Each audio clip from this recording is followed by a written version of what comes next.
নিউজিল্যান্ডের বিরুদ্ধে ৩ ম্যাচের ওয়ানডে সিরিজ খেলতে যাচ্ছে ভারতীয় ক্রিকেট দল। এই সিরিজে দলের দুই অভিজ্ঞ ক্রিকেটার বিরাট কোহলি ও রোহিত শর্মার উপর আস্থা রাখছেন ভারতীয় অধিনায়ক শুভমান গিল।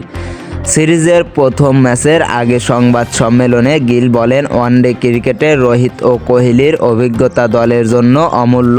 বিশেষ করে চাপের মুহূর্তে তাদের ব্যাটিংয়ে পুরো দলের আস্থা রাখা যায়। তিনি আরও যোগ করেন, রোহিত ওয়ানডের ইতিহাসে অন্যতম সেরা ওপেনার এবং বিরাট কোহলি সেরা ওয়ানডে ব্যাটারদের মধ্যে একজন। এই দুইজন যখন দলে থাকে অধিনায়কের কাজ অনেক সহজ হয়ে যায়। কঠিন পরিস্থিতিতেও তারা বহুবার দলের জন্য গুরুত্বপূর্ণ ভূমিকা রেখেছে।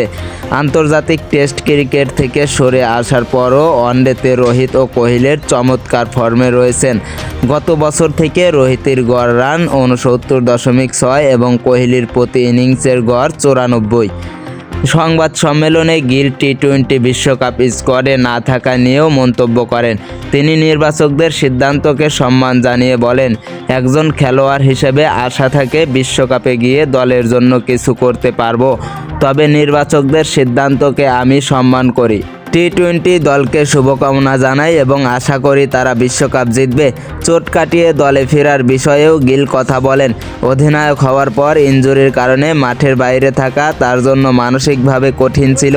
তিনি বলেন, অধিনায়ক হওয়ার পর ইনজুরিতে বাইরে থাকা হতাশাজনক। অনেক কিছু করার পরিকল্পনা থাকে, কিন্তু তখন নিজের কাজের উপর মনোযোগ দিতে হয়। আজ ভাদোদরায় শুরু হচ্ছে ভারত নিউজিল্যান্ড ওয়ানডে সিরিজের প্রথম ম্যাচ। এরপরই দুই দল 5 ম্যাচের টি-20 সিরিজ খেলবে।